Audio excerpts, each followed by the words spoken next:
Top level پہ اگر عمران خان آ جاتے ہیں، فرسٹ ریفارم لاتے ہیں پولیس اور عدلیہ کی، انشاءاللہ تو پھر ہم ٹھیک ہو سکتے ہیں۔ سوائے عمران خان کے کوئی اور انسان توبہ مانگ رہے ہیں؟ انہوں نے 1 روپے 60 پیسے بجلی کم کی اور 4 روپے اب پھر بڑھا دی۔ مریم نواز یہ بتائیں کہ انہوں نے اس ملک میں ابھی تک کیا کام کیا؟ یہ کریں گے، وہ کریں گے، وہ کریں گے، یہ کریں گے، ہوا کیا؟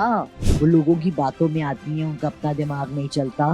اگر چلتا تو میں ڈاکٹر بن جاتا۔ پاکستان کا پورا خون بدلنا پڑے گا۔ السلام علیکم ناظرین، میں ہوں علی چودھری اور آپ دیکھ رہے ہیں آزاد نیوز۔ ناظرین، پاکستان کی سب سے زیادہ منفرد اور علم رکھنے والی شخصیت میرے ساتھ موجود ہے، مس لالہ رخ صاحبہ، جو کہ اپنے علم سے ہر کسی کو روشناس کرتی ہیں۔ آئیے ان سے بات کرتے ہیں اور پوچھتے ہیں کہ اس وقت ملک کی حالات کس طرف جا رہے ہیں۔ السلام علیکم۔ وعلیکم السلام۔ یا کا نابد و یا کا نستعین۔ میں فرسٹ آف آل ایک انگلش کی لیکچرر ٹیچر ہوں۔ سیکنڈ، میں سائیکک ریڈر ہوں جو اللہ نے مجھے تحفے دیے ہیں۔ میں ٹیرو کارڈ ریڈر ہوں، میں پامسٹ ہوں، میں ایسٹرولوجسٹ ہوں، میں بہت کام کر سکتی ہوں، میں روحیں بلا سکتی ہوں، میرے ساتھ جنات ہیں، بہت سی چیزیں ہیں۔ مگر اس وقت ہم جو بات کریں گے، ہم صرف اور صرف اپنی پریڈکشنز پہ بات کریں گے جو اللہ کی طرف سے ہمیں ملتی ہیں اس ملک کے لیے، ٹھیک ہے؟ میم، آپ کیا پریڈکٹ کرتی ہیں کہ یہ جو حکومت ہے یہ اپنا ٹینیور پورا کر پائے گی؟ استغفر اللہ رب من کل ذنب اتوب الیہ، اللہ نہ کرے، کیونکہ آپ نے 4 مہینے میں دیکھا کہ عذاب پہ عذاب آیا۔ ابھی میں خبریں سن رہی تھی، انہوں نے لکھا، انہوں نے بتایا کہ انہوں نے 1 روپے 60 پیسے بجلی کم کی اور 4 روپے اب پھر بڑھا دی۔ دیکھیے، اللہ نے بہت بڑی رحمت کی، ان کو ایک دفعہ اور موقع دیا۔ یہ اللہ تعالیٰ ہی کرتے ہیں، ہم نہیں کر سکتے ہیں۔ آپ نے، میں نے نہیں کیا، ان کو یہ موقع دیا۔ اب بتاؤ، اس پاکستان میں کون توبہ مانگ رہے ہیں؟ عمران خان۔ سوائے عمران خان کے کوئی اور انسان توبہ مانگ رہے ہیں؟ یہ جو نیچے جس نے میوزک اتنا اونچا لگایا ہوا ہے اور پورے محلے کو تنگ کر رہا ہے، یہ توبہ مانگ رہے ہیں؟ یہاں جب ٹریفک بلاک ہوتی ہے توبہ مانگتے ہیں؟ یہ جو تجاوزات سڑک سے آگے، ایک آدمی نے دکان 30,000 پہ لی، اس نے 30,000 کما لیا آگے 4 ریڈیو والوں کو دے کر۔ غلط کام ہے نا؟ تو ہم تو کوئی حلال کا کام کر ہی نہیں رہے۔ تو اس ملک کے لیے پریڈکشن یہ ہے کہ یہ جون اور جولائی کا مہینہ، عمران خان کے کیسز آپ نے دیکھا، سب سے بڑا کیس سائفر کیس اس کا گیا، اس کے آگے اوپر سے ڈھلتے جائیں گے کیس۔ اس مہینے کے اندر اس کے تقریباً 20 اگر کیس تھے، اس میں سے 18 رہ گئے یا 17 رہ گئے، 15 چلے جائیں گے اور وہ باہر آ جائے گا۔ لیکن یہ تو سوچے نا کہ باہر آ کے وہ کرے گا کیا؟ وہ کیا کرے گا بیچارہ؟ وہ اس ملک کو کیسے ٹھیک کرے گا؟ کہاں سے کرے گا؟ ہمیں پوزیشن میں بیٹھ کے حکومت کے اوپر تنقید کریں، ان کو مشورے دیں۔ ان کو مشورے میں یہ دیتی ہوں کہ دوسروں کی قمیضیں اور شلواریں اتارنے کی جگہ اپنے گن گائیں، اپنا بتائیں کہ آپ نے کیا کیا۔ مریم نواز یہ بتائیں کہ انہوں نے اس ملک میں ابھی تک کیا کام کیا۔ وہ ایپس بنا رہی ہیں، پنجاب کی صفائی کر رہی ہیں، گندم نہ خرید کے انہوں نے کسانوں کو تو بیڑا کر دیا، لیکن عوام کے لیے سستی کر دی، پیٹرول بھی انہوں نے سستا کر دیا۔ دیکھیں نا، اتنی محنت کر رہے ہیں۔ دیکھیں، پیٹرول کا تو میں نے آپ کو شروع میں بتا دیا، انہوں نے کم کر دیا اور انہوں نے ابھی 1 روپے بجلی بڑھا دی۔ ابھی بتائیں نا، انڈسٹریز بند ہو رہی ہیں، IMF کا قرضہ 50 بلین تک چلا گیا ہے۔ مجھے آپ کو یہ پتا ہے کہ جو ابھی ہمیں ملا IMF کا قرضہ فروری کے الیکشن کے بعد، الیکشن صرف IMF کی وجہ سے ہوئے، تو وہ پیسہ کہاں گیا؟ ان کے پاس آیا، ان کو پتا، ہمیں تو کچھ بتاتے ہی نہیں ہے نا۔ یہی تو بات ہے نا۔ سوال ہمارا تو ملک سب کو، ہم سب یوٹیوبرز کو ایک دن میں رکھتی ہوں میٹنگ، کوئی بڑا سے جگہ ڈھونڈیں گے اور اس میں سب میں ہم ایک ہی بات کریں گے۔ سوال یہ ہے، ہر بندہ ایک سوال کرے گا۔ سوال یہ ہے کہ ہو کیا رہا ہے؟ جس ملک کا لا کام نہیں کر رہا، پولیس کام نہیں کر رہی، محکمے کام نہیں کر رہے، ایئر لائن کام نہیں کر رہی، ریلوے کام نہیں کر رہا، سب پرائیویٹائز کر دے۔ اچھا، ایسے کرتے ملک کی نیلامی لگا دیتے ہیں۔ وہ تو ہو چکا ہے، لیکن اب ڈکلیئر نہیں کی۔ نہیں، نیلامی لگا کے پیسے ملیں گے تو ہم سب کو تھوڑے تھوڑے ملنے چاہیے نا۔ ہمیں تو میم نہیں ملیں گے، ہمارے سر کے اوپر تو قرضہ ہے۔ بچے پیدا ہوں گے، ان کے اوپر بھی قرضہ آئے گا، پیسے پوسے نہیں ملیں گے۔ یہ تو خواب ہی ہوگا، ایک دیوانے کا خواب۔ تو مجھے یہ بتاؤ نا کہ باقی ممالک ترقی کیوں کر رہے ہیں اور ہم کیوں نہیں کر رہے ہیں؟ وہاں کے جو حکمران ہیں وہ عادل حکمران۔ دیکھو، وہاں کے جو حکمران ہیں نا، وہ اپنے لیے نہیں ہیں، وہ میں نہیں ہیں، وہ ملک پرست ہیں۔ ہم کیا ہیں؟ خود پرست ہیں، ہمیں اپنے لیے چاہیے پیسہ۔ نریندرا مودی انڈیا کا وزیر اعظم بننے جا رہے ہیں، تو کیا ان کے وزیر اعظم بننے سے ہمارے اوپر کوئی نیگیٹو امپیکٹ پڑے گا، پازیٹیو پڑے گا، کیا ہوگا؟ بالکل پڑے گا. نریندر مودی کو تمہیں پتہ ہے ہار کر اس کی پارٹی ہاری اور اس کو جیت کر پھر جتا کر لا رہے ہیں, اس لیے لا رہے ہیں کہ وہ بہت اسٹرانگ بندہ ہے. وہ جب بولتا ہے وہ کرتا ہے, وہ صرف بولتا نہیں ہے. اس نے کیا کیا کیا ہے آپ کو پتہ بھی نہیں ہے. آدھا افغانستان 30,000 کروڑ روپے اس نے صرف کشمیر کے اوپر ڈیولپمنٹ میں خرچ کیا ہے پچھلے 5 سال میں, اور اس نے افغانستان میں اس سے بھی زیادہ کروڑوں استعمال کیے ہیں. آدھا افغانستان اس نے لے لیا ہے. امریکہ میں اس نے اپنے اتنے بڑے بڑے بندے بٹھائے ہوئے ہیں کہ آپ سوچ بھی نہیں سکتے. آپ نے انڈیا کے خلاف کوئی بھی ٹیررزم کی فلم دیکھی؟ نہیں. انگلش فلموں میں سارے ٹیررسٹ پاکستانی کیوں دکھاتے ہیں؟ فنڈنگ ساری انڈیا سے جاتی ہے. جب میں آپ کو پیسے دوں گی, آپ کی تنخواہ میں دے رہی ہوں, تو آپ میری پرچار کریں گے نا. تو جس کے پاس پیسہ ہے, انہوں نے پیسہ کس سے کمایا؟ میں آپ کو چھوٹا سا پریڈکشن بتاتی ہوں. 1985 میں فرسٹ ٹائم میں تھائی لینڈ گئی. سارا دن وہاں ان کا ایک ہی تھا, ٹورزم اینڈ پروسٹیٹیوشن. کیا تھا؟ پروسٹیٹیوشن. انہوں نے آج اتنی ترقی کر لی ہے. ہمارا تب 7 روپے میں 10 بھات آتا تھا, آج ہمارے 30 روپے میں 1 بھات آتا ہے. بلکہ میرا خیال ہے 45 ہو گئے, میں نے 4 سال پہلے پتا کیا تھا. کیونکہ وہ محنت کرتے ہیں, وہ اپنے ملک کے لیے کرتے ہیں. ہمارا ہر بندہ اپنی ذات کے لیے کرتا ہے.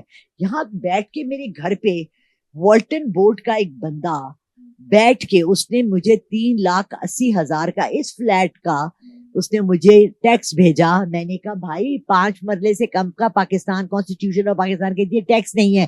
والٹن بورڈ معاف ہے. والٹن بورڈ آرمی کے ہاتھ میں. وہ کہتے ہیں جی ٹیکس لگا دیا ہے. وہ کہتے ہیں جی آپ دیں گی نا تو اس میں سے 80,000 بھی گورنمنٹ کو نہیں جائے گا, یہ 3 لاکھ ہم سب کھا لیں گے مل کے. کھان پین کا پروگرام ہے.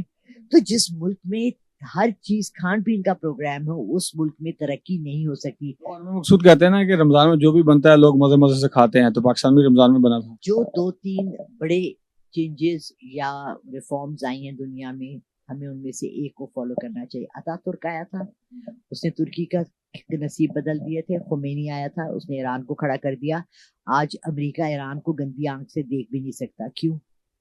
وہ ان کا سارا انفراسٹرکچر ان کے اپنے ہاتھ میں ہے. ان کا سپریم لیڈر ہے, ان کی جماعت ہے, وہ تربیت یافتہ جماعت ہے. انہوں نے سارا اسٹرکچر بنایا ہوا ہے. ان کی بیوروکریسی, جوڈیشری, عدلیہ, جتنے بھی نظام ہے سوشل پولیٹیکل, سارا ان کے اپنے کنٹرول میں. ہمارا تو اپنے کنٹرول میں کچھ بھی نہیں ہے. امام خمینی آیا تھا, آپ تو چھوٹے بچے تھے, پتہ نہیں پیدا بھی ہوئے تھے کہ پیدا نہیں ہوا. امام خمینی نے تمام جرنیل, بیوروکریٹس, ججز سب کے سر قلم کر کے لاشوں پہ لاشیں رکھ دی تھیں اور کہا تھا کہ آج سے یہ نظام اسلامی نظام ہوگا. ہم ان کو وہ کہتے ہیں ایک بڑا سیکٹ ہے نا, شیعہ ہیں. ہم تو سنی ہیں, ہم زیادہ ہیں, ہم کیوں نہیں کر سک رہے؟ ہمارے یہاں لیڈر ہی نہیں ہے کوئی تربیت دینے والا. انہوں نے تو باقاعدہ پوری جماعت تیار کی تھی, پوری تربیت دی تھی, پھر انقلاب لے کر آئے تھے, پورے ایک پروسیجر کے ذریعے آئے تھے. اور وہ اور جماعت کی تربیت ان کی ابا حضور کے دور سے شروع تھی. مولانا فضل الرحمان کیا کر رہے ہیں؟ وہ پیٹ بڑھانے کی ایکسرسائز اور ڈالر اکٹھے کرنے کے طریقے اور امریکہ کے کہنے پہ جہاد کی تیاریاں کرتے ہیں. اس کے علاوہ تو کچھ نہیں کرتے. تو دیکھیں نا, ہمارا تو آوا کا آوا بگڑا ہوا ہے. اگر ہم آپ کو پہلے تھیلیسمینیا ایک بیماری ہے جس میں پورے جسم کا خون بدلنا پڑتا ہے. پاکستان کا پورا خون بدلنا پڑے گا. اس کے لیے ہمیں بہت بڑی ایک دفعہ پھر 14 اگست کو ہمیں بہت بڑی پھر سے ہمیں ایک جدوجہد کرنی پڑے گی. لیکن میم جس طرح تھیلیسیمیا کا آپ نے بڑی اچھی اگزامپل دی کہ پورا کا پورا بلڈ آپ کو چینج کرنا پڑے گا, پھر اس بیماری سے جان چھوڑے گی. نہیں تو آپ کو ہر مہینے بوٹل لگوانی پڑے گی. لیکن اس بوٹل کو ارینج کرنے کے لیے, اس بلڈ کے پروسیجر کو ارینج کرنے کے لیے پوری ایک ٹیم چاہیے, تربیت یافتہ ہو, جنہوں نے ساری تیاری کی ہو. ایسے تو کوئی عام نرس آ کے اس کو نہیں چینج کر سکتی, یا عام ڈاکٹر بھی نہیں کر سکتا. ڈاکٹر بھی کوالیفائی ہونا چاہیے خاص طور پہ تھیلیسیمیا کے لیے. دیکھیے ہمارے ہاں ملک میں اس قدر ڈاکٹرز, سائنٹسٹ, ماشاءاللہ ہمارے ینگ اسٹوڈنٹس, اتنا کچھ ہے. لیکن مسئلہ یہ ہے کہ ان کا یوٹیلائزیشن نہیں ہے, کیونکہ ان کے پاس کوئی پلیٹ فارم نہیں ہے, پورٹ فولیو نہیں ہے. آپ صرف ایک کام کریں, آج سے آپ جس کے ساتھ بھی انٹرویو کریں نا, اسے کہیں کہ جو 366 نیشنل اسمبلی کے لوگ ہیں وہ ویب سائٹ بنائیں. یہ ایپس بنا رہی ہے نا, ایک ایپ بنائیں جس میں سب کے سی وی ڈالیں, ان کی کوالیفیکیشن ڈالیں, پھر اس کے نیچے ان کے کام ڈالیں. مریم نواز صرف اتنا کر دینا تو میں مان جاؤں گی پاکستان ٹھیک ہو جائے گا. وہ ایسا کیوں کریں گی؟ ان کے اپنے عزیز و قریب کے کٹھے چٹے کھول جائیں گے. اب تھوڑی کوئی اپنے آپ کے اپنے رشتہ داروں کو ننگا کرے.